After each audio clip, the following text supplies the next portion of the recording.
Entonces, ya listo. Entonces, tenemos aquí nosotros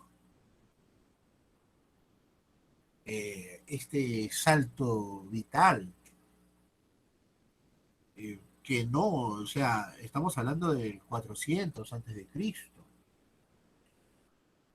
O sea, Roma está en pañales, ya existe, conversaremos de ella la próxima semana ya, en la tercera y última unidad del curso.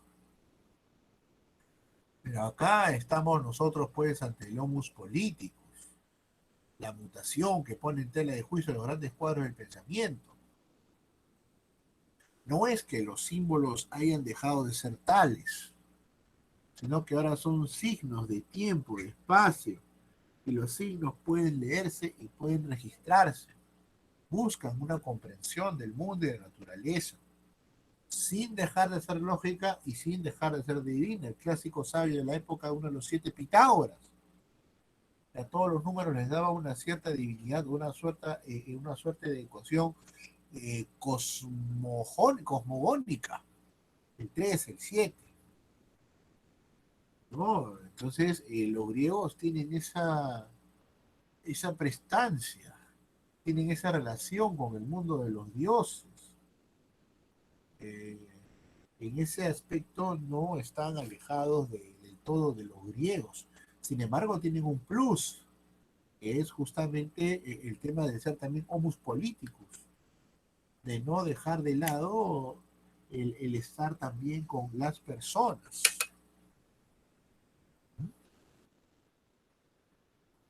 Surgen ahora otras ecuaciones, otras reflexiones sociales desde la memoria, la imaginación, organización, y es que los propios griegos empezaban, sobre todo los clásicos, o sea, del periodo clásico, las grandes ciudades de Estado, empezaban a redactar todo, ¿no? No hay, escribían en poemas, sino acuérdense del propio Parménides, el padre de la filosofía, de la reflexión filosófica, el cual le dio una tanda al propio Sócrates cuando era un muchachito soberbio, ¿no?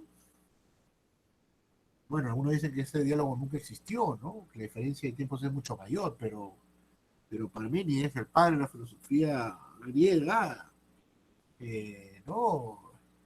Con el tema del río, ¿no? Nadie se baña en las aguas del mismo. O sea, creen y tienen raciocinio lógico sin dejar de ser un homo religiosos.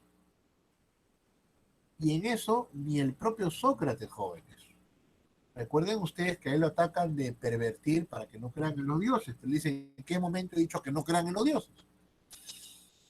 Es decir, hay una visión también, sin dejar de ser religiosa, de los propios padres fundadores de la filosofía contemporánea, ¿no? Entonces, vamos a ver las dos partes en las cuales ha estado inmersa el estudio de la, del mundo helénico, ¿no?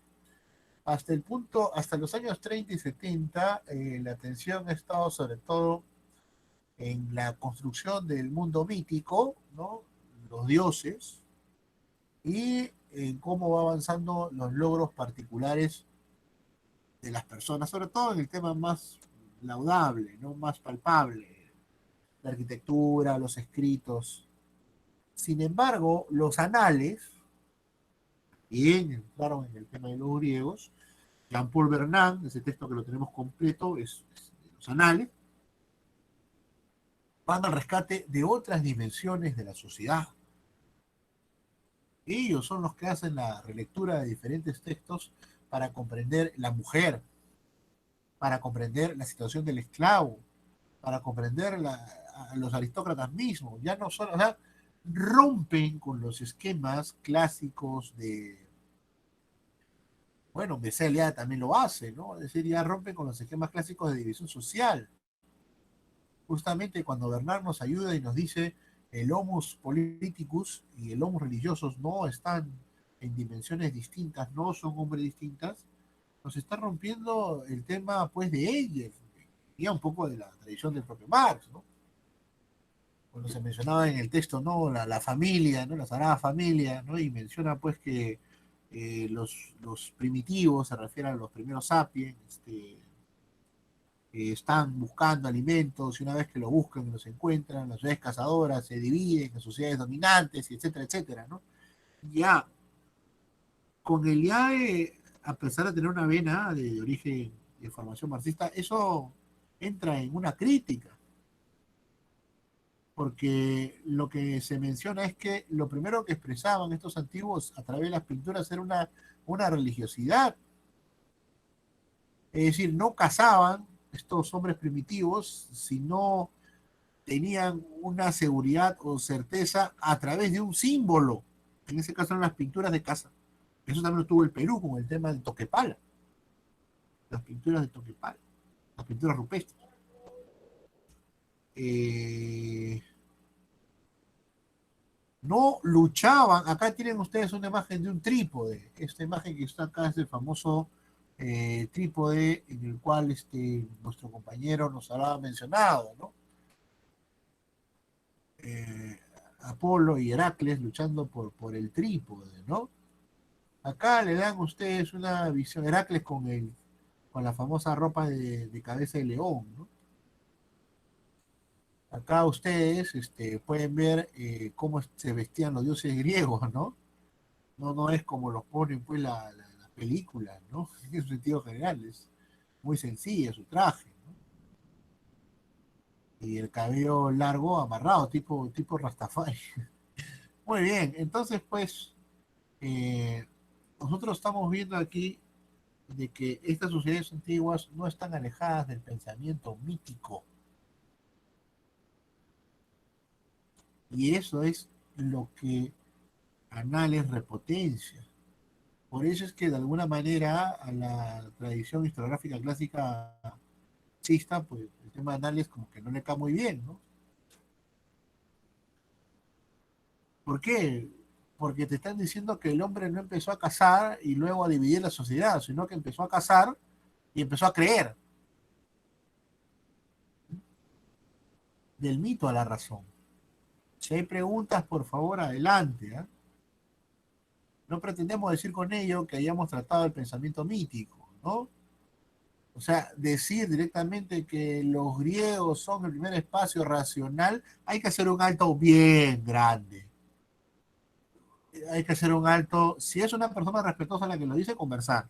Pero si es una persona con la cual no se puede conversar, escuchar e irse, ¿no? Porque aceptar ese tipo de propuestas es no aceptar el mundo mítico que tienen los griegos como tal. Si estás viendo que los propios soldados, como lo ha señalado muy bien, lo has puesto fenomenal, el compañero Anderson, este, adoraban a su dios antes de la lucha. Y en eso no se diferenciaban de los persas. ¿Sí? Entonces, el pensamiento mítico organizaba su sociedad, no los alejaba de su lógica. Tenían una razón, no la razón. ¿Sí? El panteón griego era muy rico, mucho más rico que el de los 12 griegos, 12 dioses, ¿no?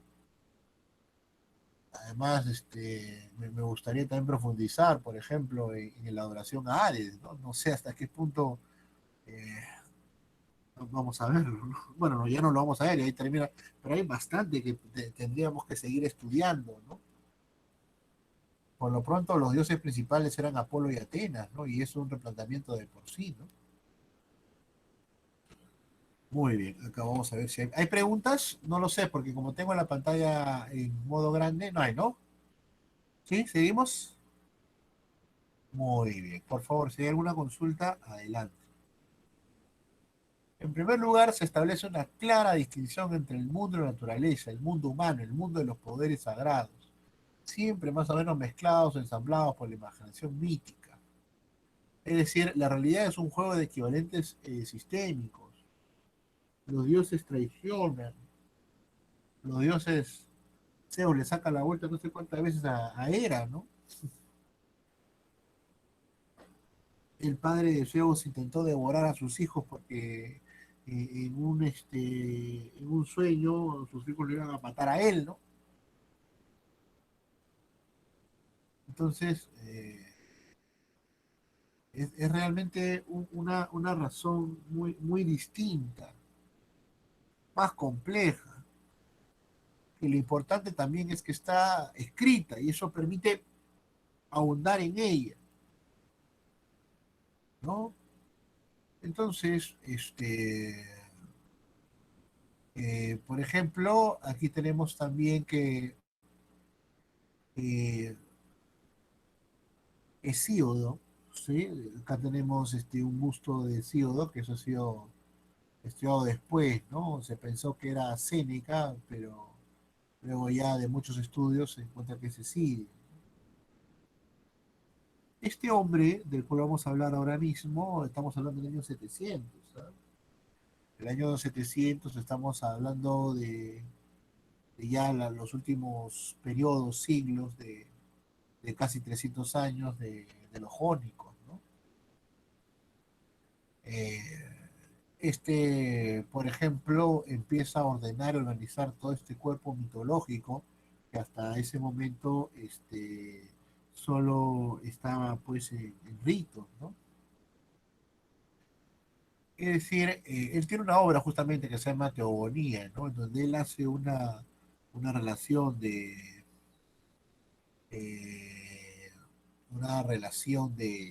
de la genealogía de los dioses. Es un poema en realidad, ¿ah? Es un poema. Yo creo que tranquilamente cualquiera de ustedes, luego del curso, estarán en capacidad de hacer un pequeño articulito sobre la historia antigua con función a este trabajo, ¿no? Lo que ha presentado, lo de Rance ya podría presentarse, ¿no? Es algo más pequeño, un primer artículo. Jóvenes, ¿hay revista de estudiantes o ya no hay? ¿O ya fue? Consulto.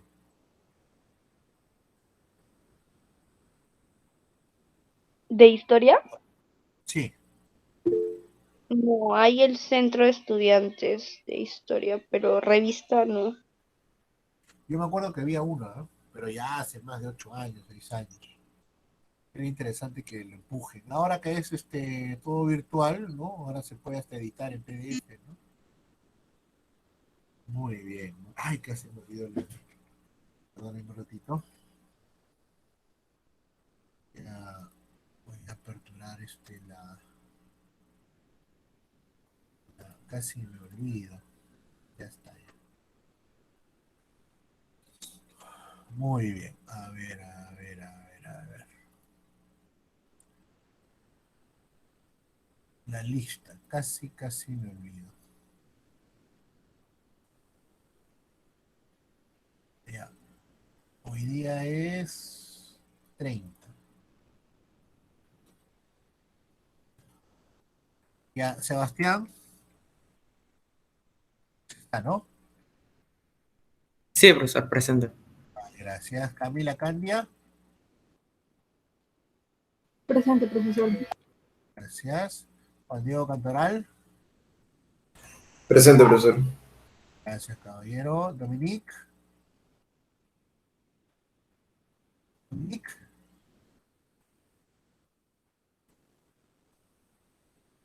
Ana Cristina presente. Fernanda, Presente, profesor. gracias, Fer. Juan Guillermo, Sí, profesor, presente. muy bien, ¿ah? Muy bien, ¿ah? Ana, Fer, Juan Guillermo, muy bien, buena asistencia. Como gran parte de ustedes. Álvaro Daniel, Álvaro, Álvaro Daniel, Eric Anderson, sí está, por supuesto, expuso muy bien. Gianfranco Herboso, Gianfranco, buena música, Gianfranco, ¿ah? Muy bien, los timbales. Ya, muy bien. No te escuché, pero sí escuché tu música. Muy bien. Ronald Manayay. Ronald. Ronald, ¿está? ¿No está? No está. Carlos Daniel Méndez. Presente, Carlos profesor. Daniel. Gracias, caballero ilustre. Nicole Sofía Moreno. Presente, profesor. Gracias, señorita. Joel Kevin. Presente, profe. Muy bien, Joel Kevin. Ángela Pérez. Presente, profesor. Gracias, Ángela Gabriela. Kevin Rodríguez. Presente, profesor. Gracias. Maffer.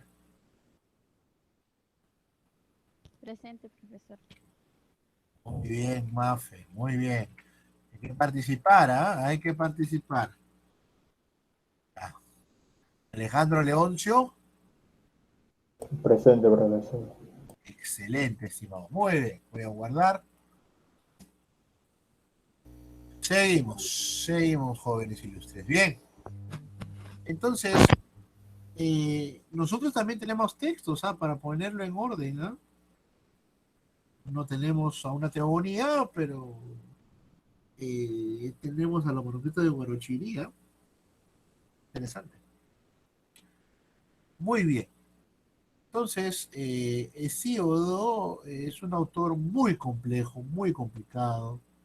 No tiene la soltura de Jenofonte.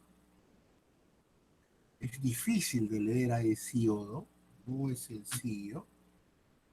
Pero las lecturas de Hesíodo han hecho posible una mejor comprensión del mundo griego.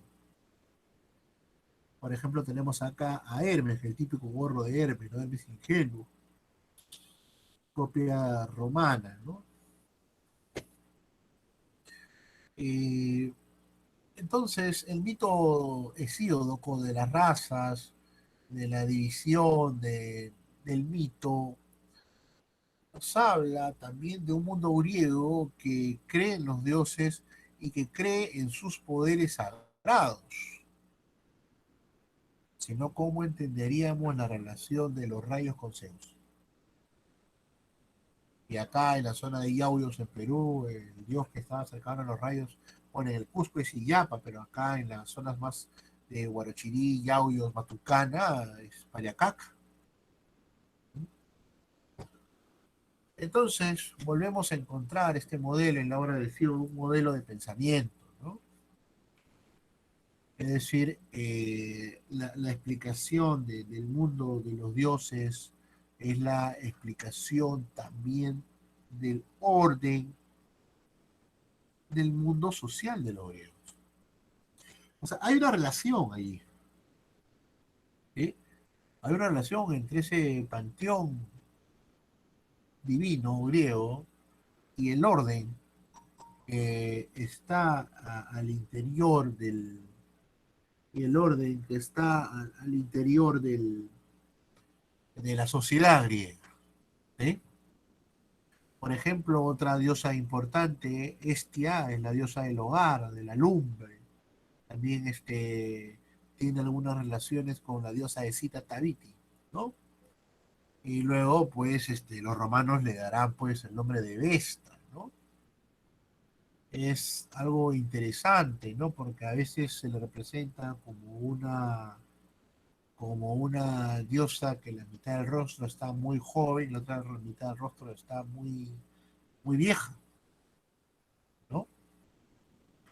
Es que el origen mismo de los dioses es en verdad muy relacionado con lo mítico, ¿no? Acá tenemos a los titanes, Cronos, Rea, la primera mujer en ser devorada por su padre al nacer, ¿no? Y la última expulsada del cuerpo de su padre cuando Zeus le entregó el vomitivo. El tema de la guerra de los titanes, que lo hemos visto, como mencionó un poquito Eric, nos ayuda un poco a pensar en ello, como por ejemplo en el tema de Poseidón y Apolo, ¿no?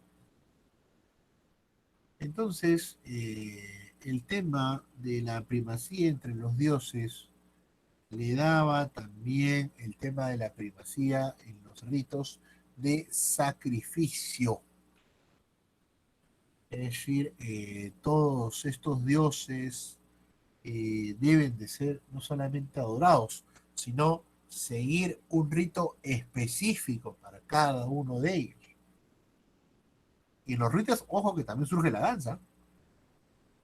La danza es una expresión que en cualquier origen tiene algo de sagrado, ¿eh? O tiene algo de agradecimiento, no ante el acontecimiento, sino ante la divinidad que permitió que ese acontecimiento suceda. Fuera una cosecha o la vendimia, los griegos, ¿no? Es decir, se agradece que a través de la intercesión y de ese comportamiento oportuno de esa comunidad hacia ese Dios, la cosecha, la pesca, la caza, la batalla haya salido bien. Esa es la referencia al pensamiento mítico que nos hace Bernat. ¿Eh? Hay preguntas, hay dos puntitos.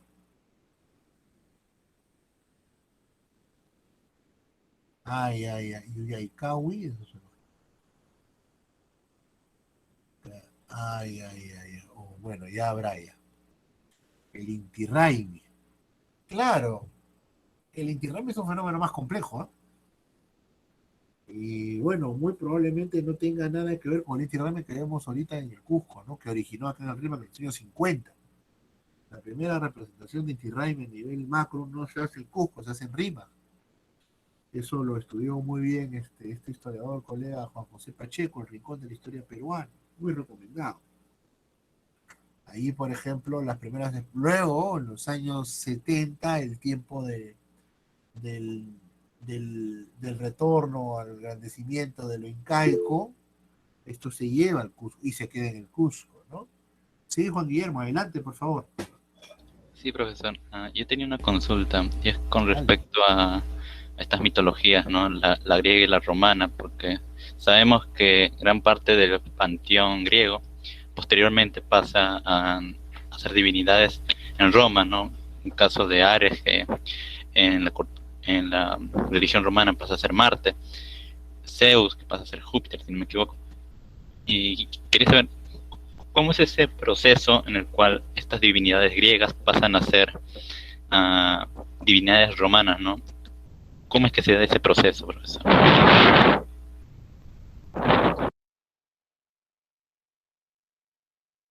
Su micrófono, profesor.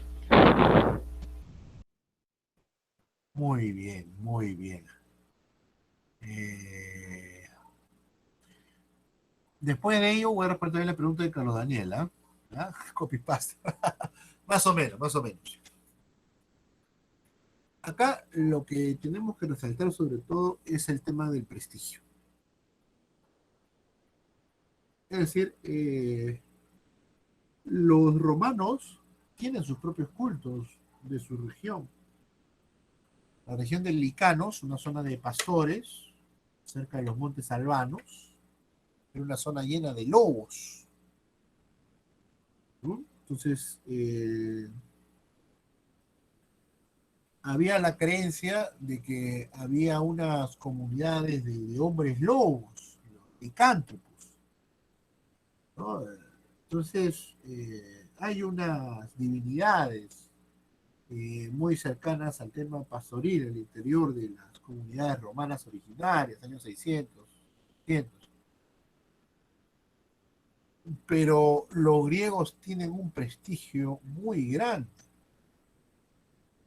mayor y más complejos también que el de los persas y el de los egipcios. Lo que pasa es que ni los persas ni los egipcios hicieron colonias cerca a las islas de Cerdeña, a las islas de Sicilia o a la propia Italia Magna, ¿no? Es decir, a la península itálica misma. Entonces, este préstamo, acuérdate tú que la madre de el padre de Rómulo y Remo eran hijos o descendientes de Marte, ¿no?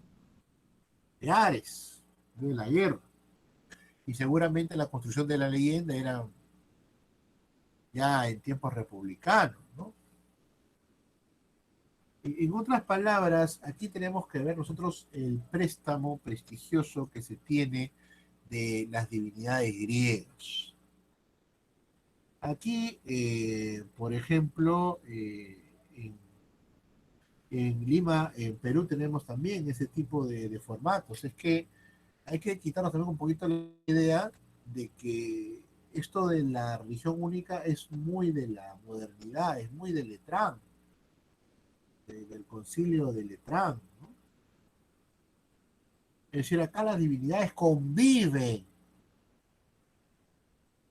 salvo que la comunidad huésped haya hecho una resistencia muy dura, muy tenaz a las culturas dominantes. Entonces la cultura dominante mejor vio por hecho que eliminar no solamente a la nación, sino también a sus dioses, en el sentido de que ya eliminar el culto. Pero en realidad eso era de pocos. Muchas de las divinidades locales fueron respetadas por los incas y de alguna manera permitía, por supuesto, que se sigan dándole las pleitesías y los tributos a esas divinidades locales, con la finalidad, por supuesto, de hacer también ahí su propio culto, ¿no? Entonces, cierro ese tema, pues, proponiendo eso, ¿no?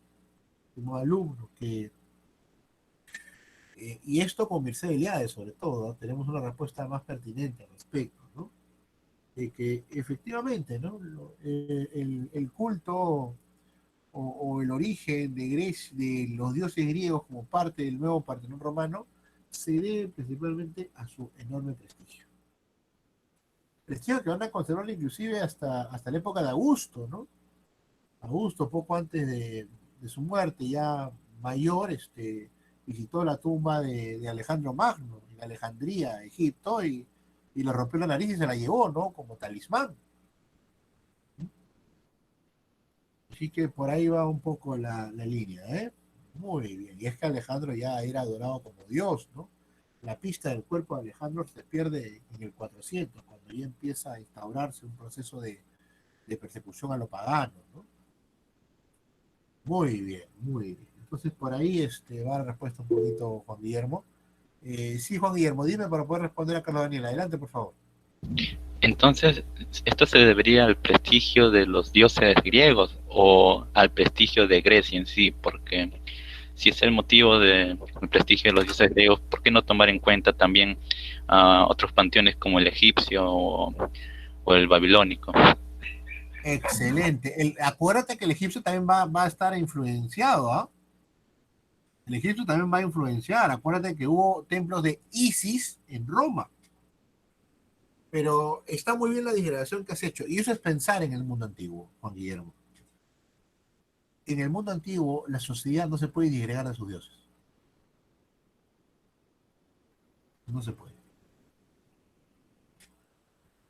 ¿Sí? En el mundo antiguo, no es posible matar al hombre y matar a su Dios. No, no es posible. Acuérdate, si no, lo que acaba de exponer su compañero, que aún sabiendo que en una batalla han de morir, la invocación en batalla, el grito de batalla, no era un grito pues al estilo y que mueran todos, ¿no? El grito de batalla era hacia sus dioses particulares.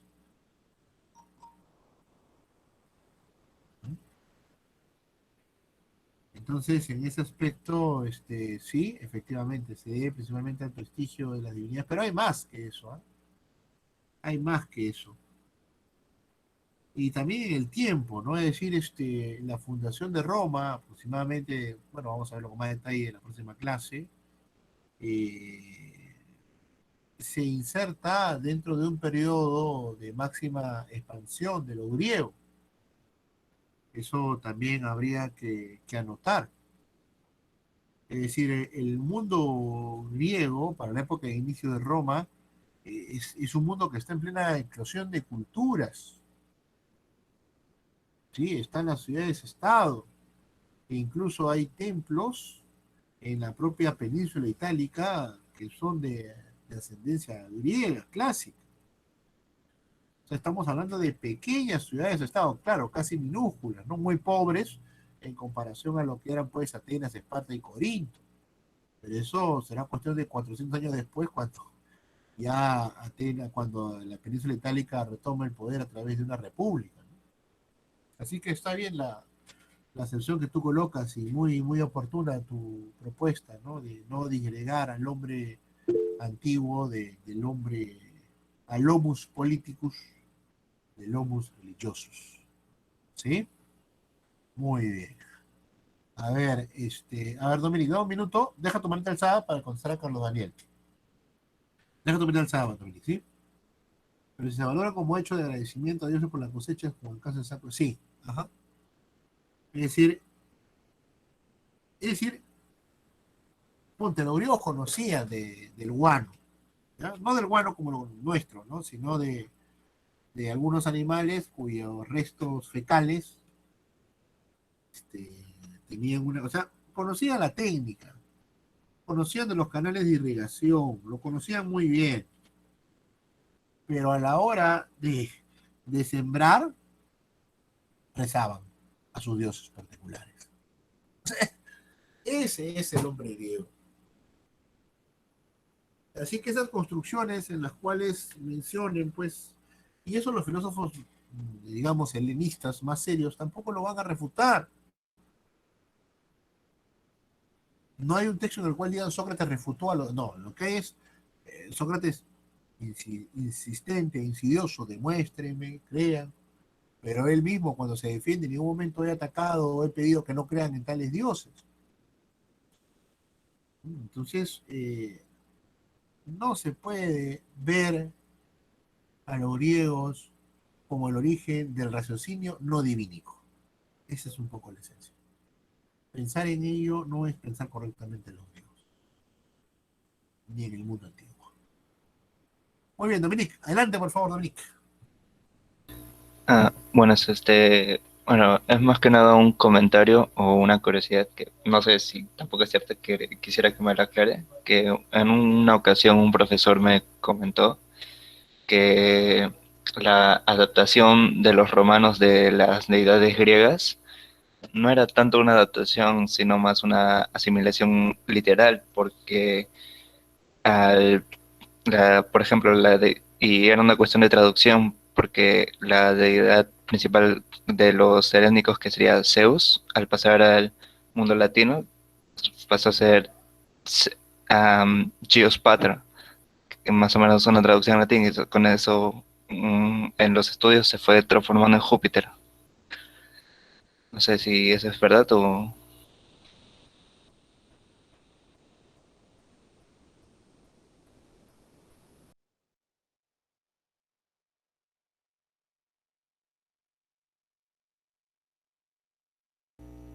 Ah, disculpe, está apagado su micrófono. Profesor, Sí, Gianfranco, adelante. Ahora contestamos a Dominic. Adelante, Gianfranco. Sí, Gianfranco, adelante, para poder contestar las dos respuestas. Adelante, Gianfranco, se te escucho. Bueno, mientras Gianfranco arregla su problema de audio, yo creo que a tu profesor le hace falta un poco de conocimiento histórico muy pertinente o la lectura de las crónicas de los griegos. Ya, escríbelo, Gianfranco, no hay problema, escríbelo. Porque ninguna transcripción es literal. Por ejemplo, en Guarochirí, a Viracocha, un dios muy antiguo, un dios más antiguo que el propio Inti, lo conocían como Kuniraya Viracocha.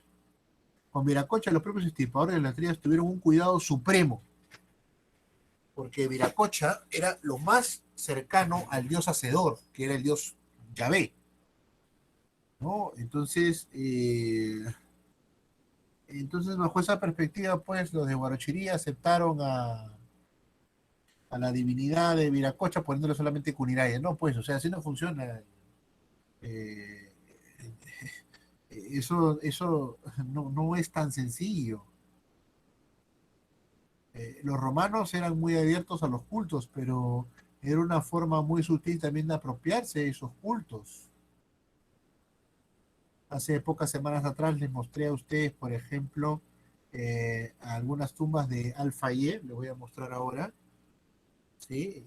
No es correcto, ¿ah? Es en verdad desconocer todo el proceso de asimilación, de rito. Entonces el rito es el mismo, pues. ¿No? El rito al dios Zeus va a ser el mismo rito a Júpiter, y no es así. No, o sea, el dios es una significación, las divinidades son significaciones de un tipo de orden en la sociedad, ¿sí? Reflejan la creencia y el sistema y la organización de los dioses, un dios arriba que gobierna a todos, es la precesión o la preconceptualización de un gobernante que debe gobernar a todos los demás. Sí, voy a... Ops, Alpha Ion. ¿Ya? Ven ustedes por acá. Voy a compartir, ¿ya? No, está muy bien, sí, es decir, no, entonces, es que creer eso, mira, no me digas el nombre del profesor, ¿ya? Puede ser un venerable, puede ser un profesor joven, no me digas, me pica la curiosidad por saber, pero no me lo digas. Entonces,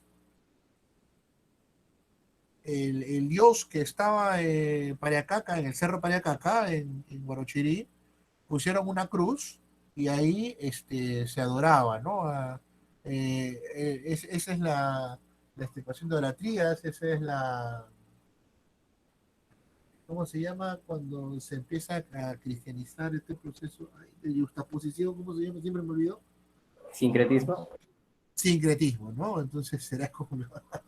Ya, entonces entender eso es entender que el sincretismo es simplemente tumbar el idolí y poner una cruz. No, pues.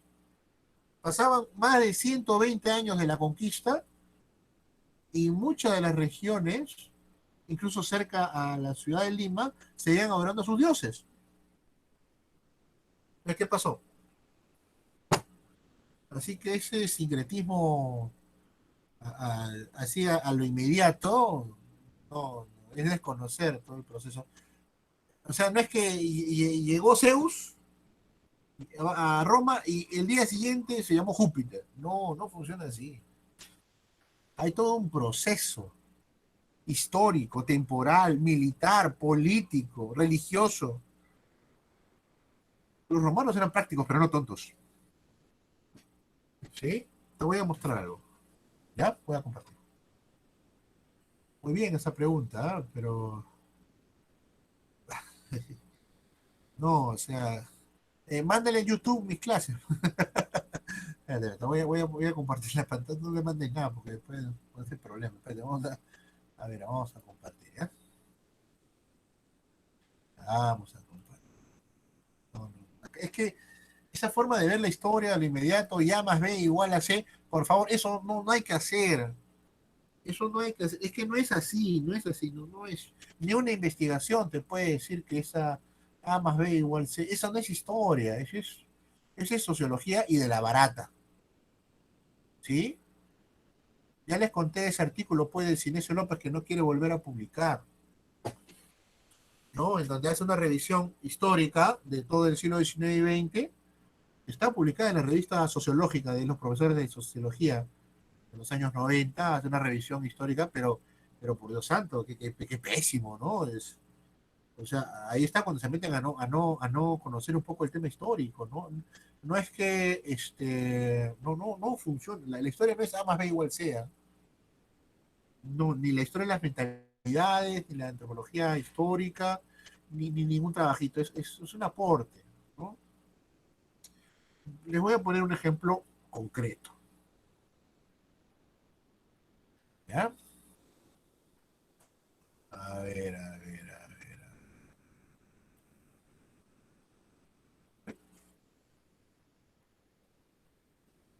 Ah, ya, sí, aquí es.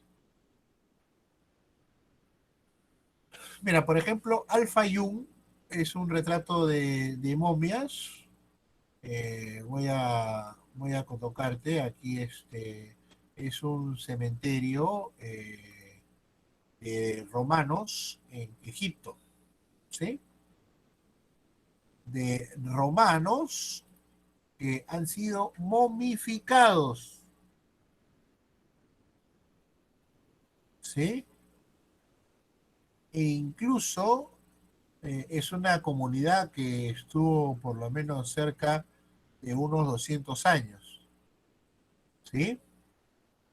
Este es más o menos el formato hoy en día presente, que era evidentemente una forma trapezoidal, casi piramídica, ¿no? En donde se enterraban los romanos, ¿sí? E inclusive robaban algunos de los ídolos antiguos griegos, perdón, egipcios, y las colocaban en las puertas de sus tumbas. Esta es Al-Fayum, ¿sí? La otra fue una visión desde arriba, ¿no? Y lo que le voy a mostrar y lo que me llama muchísimo la atención, aquí está, ¿ves? Ahí está la tumba, ahí está el resto momificado, ¿sí? Y hay unos que me llaman particularmente la atención que ahora les quiero mostrar. Toms Al-Fayum, ¿cómo se llama este dios con cara de perro? De Anubis, ¿no?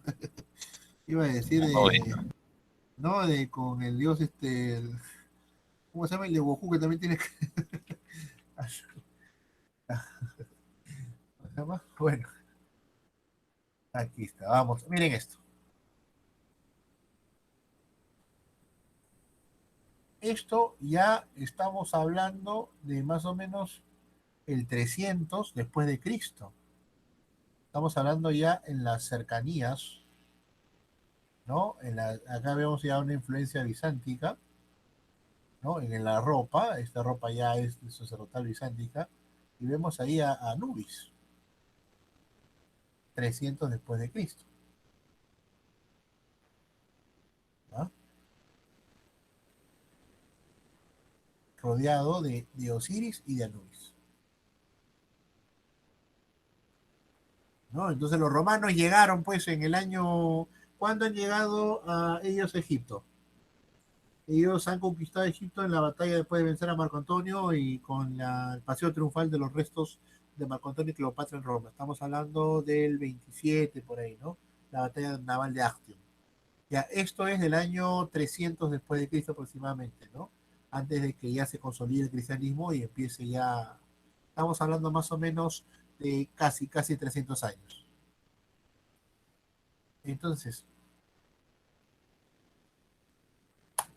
¿cuánto tiempo duró, pues, para que Zeus se convierta en Júpiter? No ha sido, pues, en 10 años. Ha sido mayor, ¿no? Ha sido mayor. ¿Sí? Entonces, ¿no? ¿Qué pasó? ¿Cómo es que los romanos entraron a ser parte de de esta posición divínica egipcia? No es inmediata, sin duda. No es inmediata. ¿Sí? Toma su tiempo. Toma su tiempo, ¿no? Quiero nada más cerrar y en fin, acá tenemos otra exposición, ¿no? Otro cuadro, otra pintura, ¿no? Estos recién han empezado a ser descubiertos en el 2009, 2008, ¿ah? 2010, o sea, ha empezado ahí a hacerse el estudio, ¿no? Eh, es más, hay transcripciones entre griego antiguo y un egipcio medio masticado, ¿no? Vamos a traducir.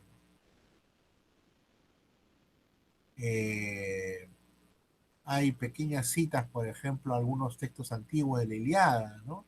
En estas tumbas, ¿no? Las tumbas están emparentadas con los muertos del tiempo de Homero, ¿no? Bueno, muy bien. Entonces, jóvenes, Con eso quiero dejar ya en claro, pues, de que esta posición, este proceso tomó mucho más tiempo del que se puede pensar. Sí, no, no es inmediato, no es que llegó Zeus, pónganle Júpiter, ¿no? No, hay un proceso histórico que hay que analizar muy bien. Bills, sí. Muy bien, Alejandro. Así es. El dios Bills, así es, muy bien. Muy bien, el dios Bills. Muy bien, muy bien. Seguimos entonces, ¿sí? Ok, queda un poquito mejor entonces Dominic, ¿no? Que este es un proceso lento, lento. No es un proceso así, ni siquiera 100 años, ¿no? Por eso es que tendríamos que hablar de un ciclismo extendido. ¿Sí, Dominic? Profesor, Sí, profesor, gracias. No, Ah, solo me lo habían comentado como curiosidad y bueno, me pareció un poco raro y por eso quería que me lo aclararan. claro, claro, muy exacto. No solo raro, sino, si no sabes qué, si es una persona docente es tendencioso, es tendencioso. O sea, hay una finalidad y no es correcta, pues, no es histórica. Todo eso toma su tiempo, ¿no? Toma su tiempo. Incluso el proceso de conquista mismo e incluso el proceso de independencia. Yo escribí un artículo, por ejemplo, y ahí le doy el paso a Gianfranco Herboso, en el cual el paso de ser súbdito a ciudadano no se da en 1821 y termina en 1825. Es un proceso que va a tomar mucho tiempo. Ese sincretismo político, por ejemplo, ¿no? Yo escribí eso hace ya más de 10 años, ¿no? Cuando hice una especie de revisión de los textos de Dios. Dios, hoy día me ha dado todo el... ¿Cómo se llama este enfermo? ¿Cómo se llama este hombre era un terrible, era un traviesillo, Manuel Lorenzo de Vidaurre. Bueno, sí, era un terrible, pero wow, murió muy triste, ¿no? Dos hijas suyas fallecieron en un accidente de caliza, ¿no? Ya, así que demora, ¿no? No es un proceso rápido, ¿no? Así es. Pero hay que admitir que fue un copy. Fer, tú en lo tuyo, ¿no? Muy bien, bueno, sí. Pero un copy-paste que demoró bastante, ya, pongámoslo así. ¿Está bien, Fer? Ya, muy bien. Escuchamos a Gianfranco y luego a Carlos Daniel. Adelante, por favor. profesor, es que he tenido problemas con mi micro y hace poco quería dar un comentario, pero se me pasó. Dale, adelante. Pero no, me estaba muy interesante los comentarios de los compañeros y quisiera saber otra vez si me podría explicar ese proceso de asimilación de las deidades griegas hacia Roma, porque usted mencionó que es un proceso lento, ¿verdad? Quisiera que lo explique, por favor, porque lo perdí. Disculpen. No te preocupes. Y Carlos Daniel, adelante, levanta la mano. Sí, profesor. Yo también tenía una duda, ¿no? Una duda un poco así como la del compañero, más o menos, señor Domínguez. Me ponía a pensar, ¿no? En este caso, es una cuestión un poco más geográfica, creo. Espero se pueda responder, ¿no? Sobre la península itálica, en este caso, tengo entendido pues que se denominaba Magna Grecia, ¿no? Y no sé si esto es debido a que, pues, bueno, ahí se fundó Roma, ¿no? Pero hay todo un mito de Tito Livio, pues, que explica cómo es que los troyanos, después de la caída, migran hasta esa zona y empiezan a convertir. ¿Esto es básicamente en base a la expansión romana o ya viene desde Grecia, ¿no? Porque se supone que Magna Grecia, el nombre deriva de lo griego, ¿no? De las colonizaciones griegas. O cómo sería este término, ¿no? Que le dan a la península itálica. El tema de Magno, está muy relacionado con la extensión, ¿sí? El tema de Magno está muy vinculado con lo grande. La extensión de la península itálica para los griegos colonizadores les representaba espacios muy extensos. Por ejemplo, podrían y expandían más el tema agrícola más el tema agrícola, por ejemplo, en la zona de la Magna Grecia, que en la propia península itálica. Y además que no tenían los problemas limítrofes que sí tenían con los otros reinos como Esparta, como Corinto, otras ciudades-estado, digamos. Entonces va por allí también el tema de la expresión de este término. Pero hay algo más, y es que ¿cuál es el origen del latín y su relación con el griego antiguo? Esto es etnolingüística. Y esto lo dejo como pregunta abierta, ¿no? Hay una relación entre el origen de la lengua de los romanos y la lengua de los griegos. Hay una conectividad ahí, no en vano. Muchas de las raíces latinas va a tener anotaciones griegas. ¿Cómo surge esto? Entonces diríamos, los romanos adoraban a los dioses de los griegos y hablaban su lengua, cosa que no es verdad, ¿no? Entonces, ahora dejen la mano levantada, no la bajen, déjenla levantada, Carlos Daniel y Fer, ¿ya? Para poder darles el alcance. Entonces, ¿cuál sería ese proceso que nos menciona? Este es un texto que yo ya les he entregado, verifiquen que esté en el class, ¿no? Que es el de Eliade, Mircea Eliade, del mito del eterno retorno, ¿no?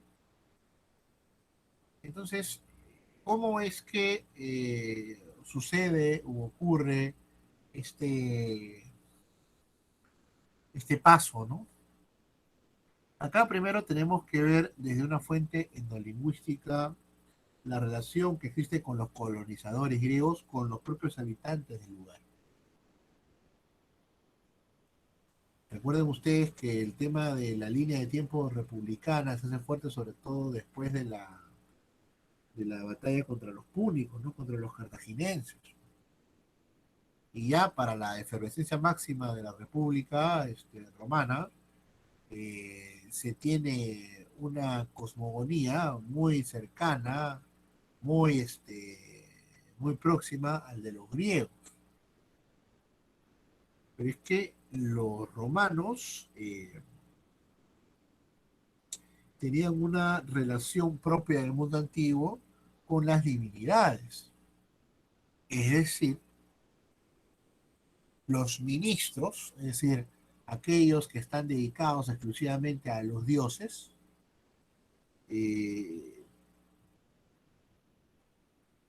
no dejan de hacer su función o sus labores aun cuando han sido conquistados por los romanos. En otras palabras, los romanos no destruyen dioses, salvo que la cultura huésped haya sido muy dura de vencer y entonces ahí sí también se da fin, digamos, o se trata de eliminar el culto a esas divinidades, ¿no? Ahora, este proceso de aceptación de otras divinidades y de sus ministros y de sus ritos toma tiempo. No es 20 años, no es 50 años, es más. Hasta que finalmente estos dioses pasan a ser parte de los cultos y ritos de familias, ¿no? Lo que acá diríamos de ayllus.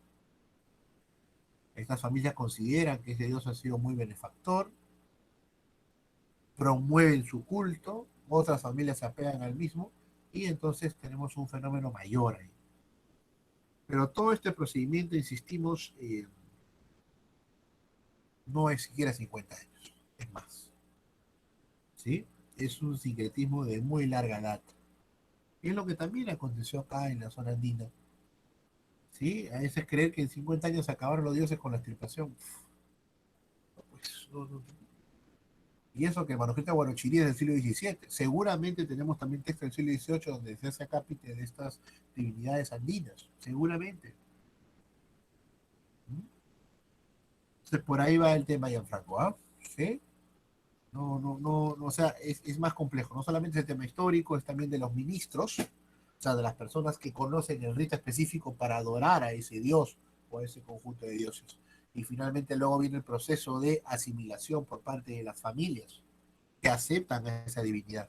Y desde ello la expansión de esta divinidad por toda la comunidad y por toda la prefectura romana. Pero esto no sería en 50 años. ¿Sí? Por poner un número en general. ¿Ok? Muy bien. Ya, estaba Carlos Daniel y Daifer. Ahí, Carlos Daniel, adelante. Sí, yo quería solamente ¿no? que entonces sería más que nada una cuestión de estudios un poco más profundos, ¿no? En el ámbito lingüístico, como usted dice, el ámbito étnico, ¿no? Que es lo de las sociedades que se mostraban y que ciertamente habrían sido muy complejas, ¿no? En sus creencias y en sus significación del propio mundo, ¿no? De su propia concepción del mundo. Entonces, solamente eso, ¿no?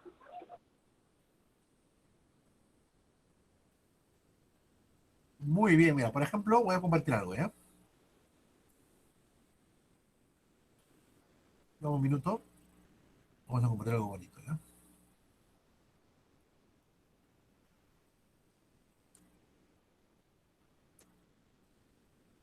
Voy a compartir ahora mismo.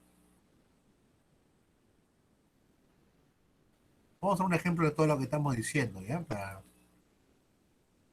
que vean ustedes que no es solamente decirlo, sino que hay que ponerle un espacio para... Aquí está, ¿no? Ya estoy ya. Por ejemplo, el manuscrito de Huarochirí es un texto recopilado por un escritor de Olatrías, ¿sí? Del año aproximadamente 1710, 1706, rescatado por el doctrinero Francisco de Ávila. ¿En donde? En las zonas altas de Huarochirí, que era una región antiguamente habitada por los yauyos. Anan yauyos, Urin yauyos. Entonces, por ejemplo, estamos hablando del siglo XVII, ¿no? Ya estamos hablando del duque de La Palata, el conde de Lemos,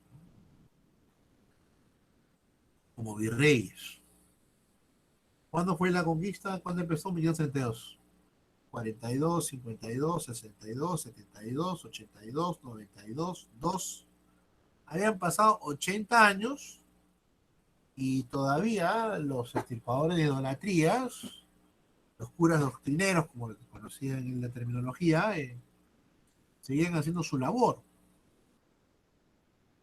Y es más, ya había centros poblados, había convertidos, conversos, bautizados, que empezaban pues a defenestrar sus antiguas creencias, después de 80 años.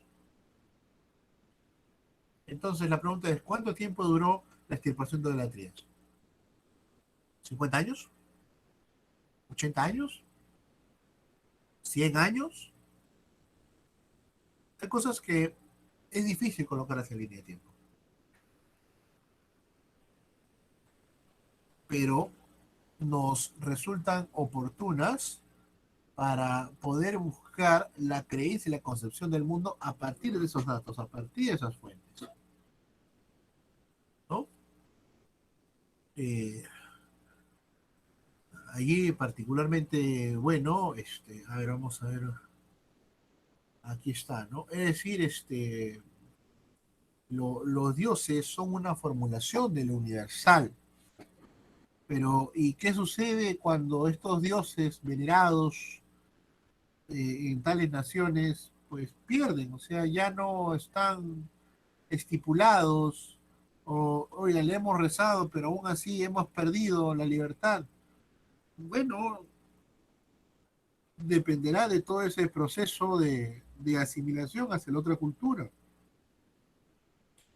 Los griegos, sin ninguna duda, perdieron la batalla, las guerras mitriádicas, ¿no? Que era el último reducto libre de los griegos en el antiguo reino de Macedonia frente a los romanos. La perdieron las guerras mitriádicas, el rey Mitriades perdió, murió, pero los dioses vivieron. ¿Por qué? Porque los dioses griegos habían hecho ese viaje hacia la península itálica mucho tiempo antes.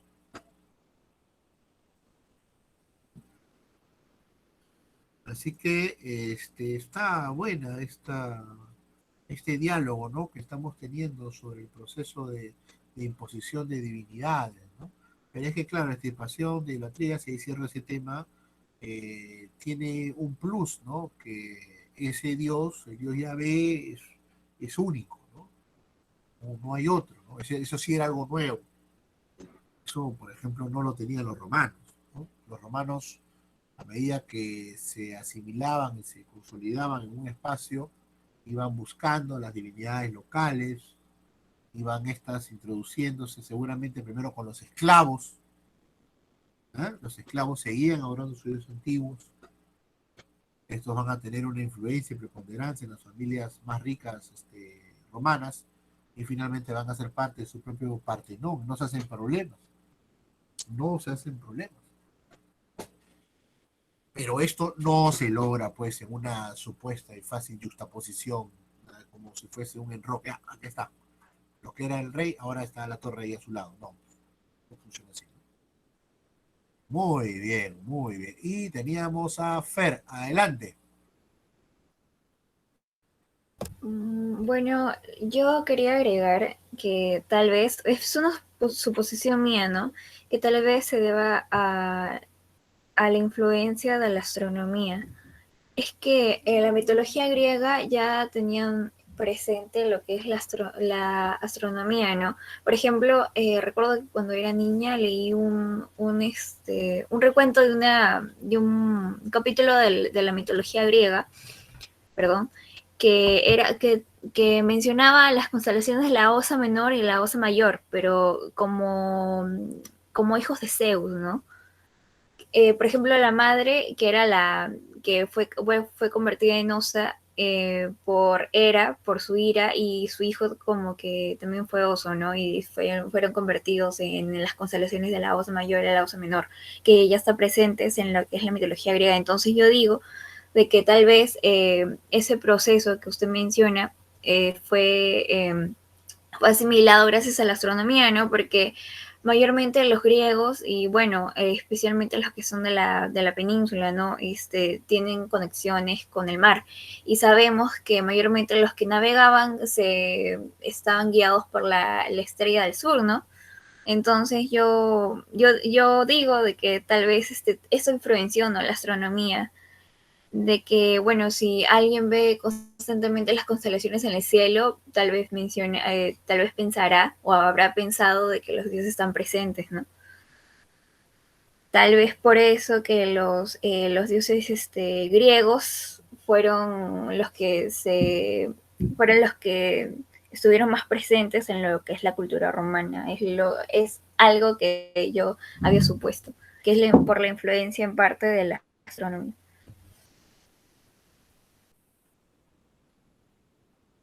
Fer, ahí tienes una tesis.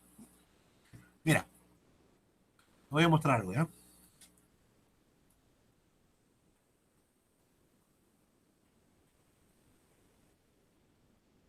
A ver, déjame abrir la... Déjame abrir la... Y ahora sí.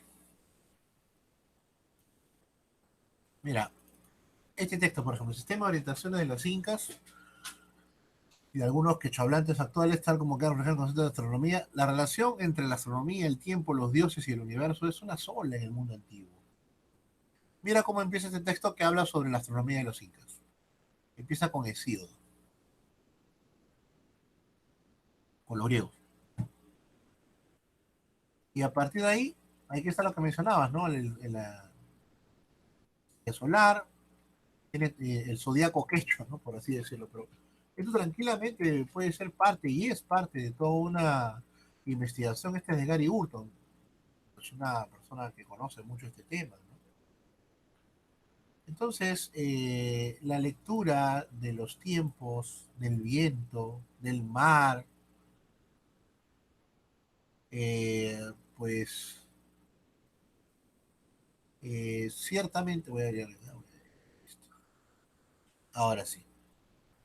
Ciertamente, en el mundo antiguo, podríamos también decir prehispánico en gran medida, no solamente urge para poder salvaguardar la pesca, la actividad, la agricultura.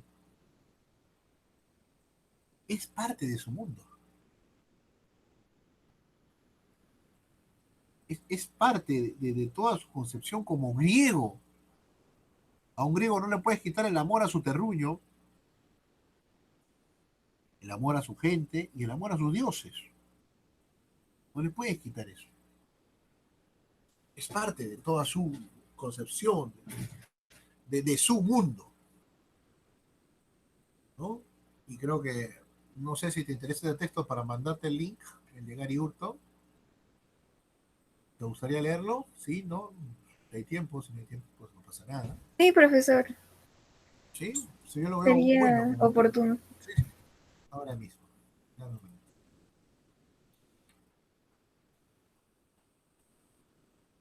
Profesor, así como un comentario general, algo bastante interesante de esto es algo que me mencionó hace bastante tiempo, ¿no? Que sin esta visión, este simbolismo importante, tanto para los griegos y ahora la relación que también pone a los incas, sería bastante complejo poder entender su visión y su desarrollo, porque está muy ligado su origen, la explicación y todo ello, ¿no? Como lo dijo hace, la religión para ellos funciona a modo de unificación, a diferencia de la actualidad, ¿no? Es una comparación que me atrevería a hacer y que me lo explicó y que he ido investigando porque me dejó así con la intriga y es cierto, pues, ¿no? Sin la religión o sin ese símbolo tan importante, hubiese sido muy complejo el desarrollo, el asentamiento de estas culturas tan importantes y grandes. Y también actualmente sería muy complejo entenderlo si no partimos desde ese punto, ¿no? Y Eliade, el texto que nos ha dado, nos lo explica de manera muy precisa. Es de donde tenemos que partir para poder comprenderlos ahí en su totalidad. Sí, totalmente de acuerdo con esa idea, Nicole. Nicole, ¿y por qué no lo aplicas en algún tema? ¿En algún tema de las tareas actuales o a futuro? Como, Yo siempre he sido de la idea de que no pierdan el tiempo como lo hice yo. Yo hice mi carrera en 7 años, un año más estudié medicina. Este, yo soy de la idea de que ustedes hagan un tema, que ustedes gusten, pero cada semestre le van dando vueltas, así como un anticuchito, como un pollito a la brasa. Le van dando vueltas, y como quién sabe la cosa, ya tienes un tema ya de tesis, tranquilamente. Esa es mi idea.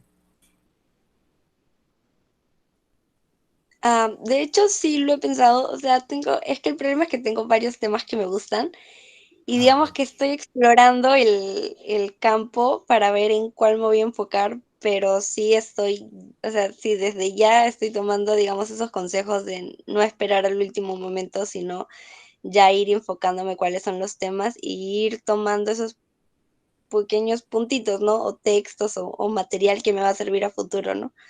Pero sí lo estoy haciendo, solo que aún no me termino de enfocar del todo. Muy bien, muy bien. Pero ahí, por ejemplo, usen las fichas. Yo tengo acá unas fichitas, miren. Bueno, entonces ya les mostré ese trabajo que estaba yo haciendo. Ana, al término te quedas ya para coordinar eso pendiente, ¿sí? Gracias, Ana Contreras. Por ejemplo, a ver, dame un minuto. Dame un minuto.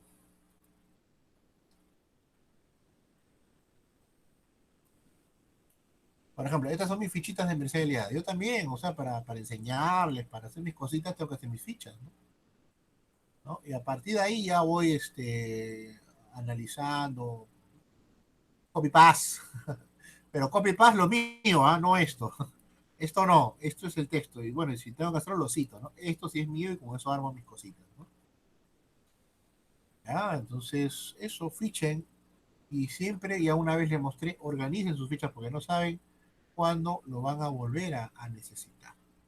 ¿Sí? Profesor, disculpe, ¿puede Ay, compartir dime, esa fichita que ha mostrado? ¿Puede compartirla, por favor? claro, claro, no te preocupes. Dame un minuto. Gracias. Ya, ok. Ahí, Copy paste, copy paste. ya, copy paste. ¿Quién era que no? Ah, ya, Fer, no decir copy paste. 2 minutos.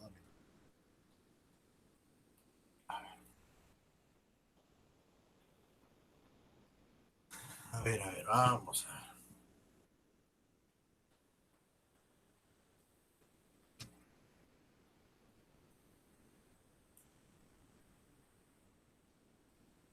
El texto sí, el de mito y realidad sí está en el class, ¿no?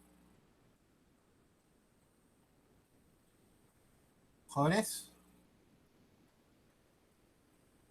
Hola. Jóvenes. Mafer.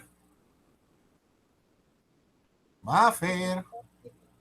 El texto de Mircea Eliade, por favor, fíjate si está en nuestro, En textos referenciales. sí. Sí, están los dos. Colgo dos, profesor. A ver, el de Mircea Eliade también está. Sí. Está el de Eliade y Kitagawa. Ah, mito y realidad, sí está ahí. Ahí lo voy a poner, ¿ya? Ya, excelente.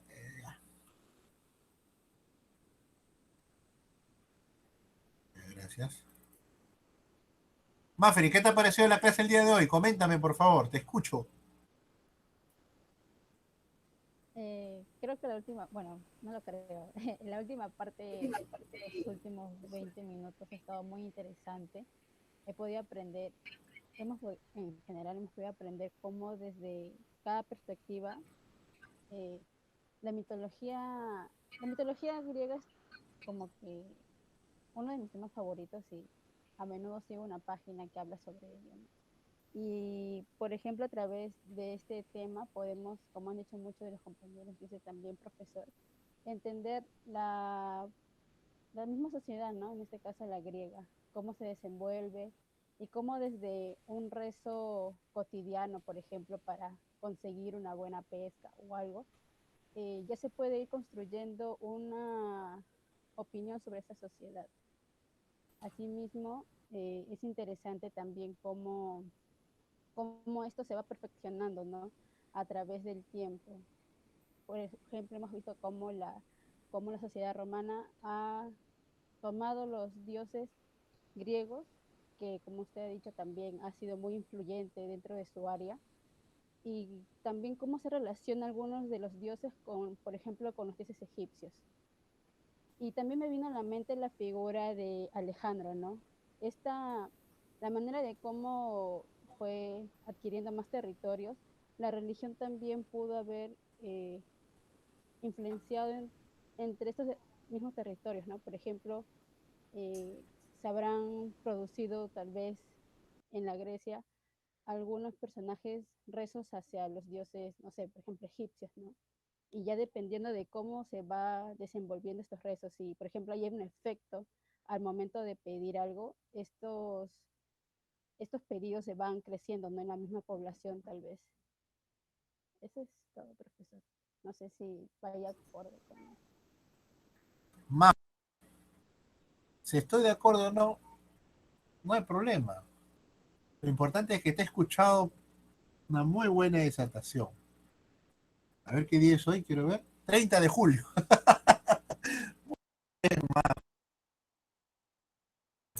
Muy bien, Estamos, Maffer, ¿eh? estamos 31, profesor.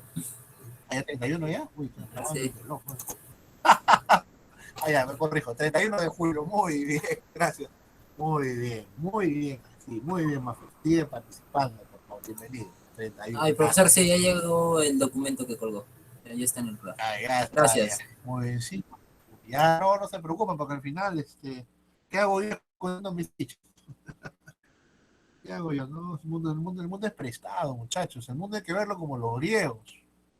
Es solamente un mar que se mueve a veces a favor, que se mueve a veces en contra. ¿Sí? Y así cierra el tema del día de hoy, ¿no? A veces deseamos una vida tranquila, pero nos toca la de Genofonte, ¿no? A veces nos toca ser líderes, a veces nos toca seguir, a veces nos toca todas las peripecias que les tocó a nuestro amigo Genofonte, ¿no? Interesante, ¿no? Clearco vio el acto de juramentación, por ponerlo así, de la palabra de un noble persa, no desconfió, o sea, vio hacerle el acto. Es decir, no solamente se dio la palabra, sino que, o sea, ese acto tuvo todas las atribuciones de un contrato legal, ¿no? Como supondríamos en términos actuales, y fue traicionado. Clearco. Muy bien. Así que nada, aprendamos, tenemos mucho para aprender de los griegos, ¿no? Y con ello cerramos el día de hoy. Muy bien, jóvenes. Ha sido de verdad que cada clase, ustedes son los que hacen las preguntas, las dudas, las conversas. Ustedes son los que proponen, ¿no? Yo solo lo sigo. solo eso.